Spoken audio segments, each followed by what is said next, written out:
ఆనపకాయ అంటే అస్సలు ఇష్టం లేని వాళ్ళైనా పచ్చి రొయ్యలు వేసి కూర చేసి పెట్టారంటే లొట్టలేసుకొని తింటారండి. అంత టేస్టీగా ఉంటుంది.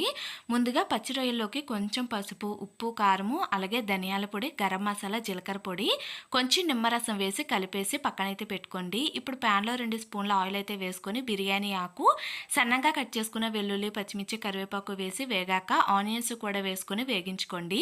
ఇలా ఆనియన్స్ వేగాక ఆనపకాయ ముక్కలు కొంచెం సాల్ట్ వేసి కలుపుకొని ఇవి 2 నిమిషాల పాటు మగ్గించుకున్న తర్వాత మనం కలిపి పెట్టుకున్న రొయ్యలు కూడా వేసి మూత పెట్టి వాటర్ రిలీజ్ అయ్యేంత వరకు ఉడికించుకోండి.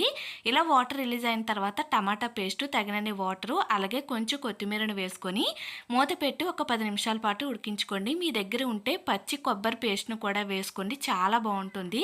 10 నిమిషాల తర్వాత కొంచెం కసూరి మేతి వేసుకొని ఇలా వేడి వేడి అన్నంలో ట్రై చేయండి. చాలా బావుంటుంది. ఫుల్ వీడియో కావాలంటే మన ఛానల్‌లో ఉంటుంది. వెళ్లి చూడండి. నచ్చితే లైక్ చేసి ఛానెల్ ఫాలో చేయండి.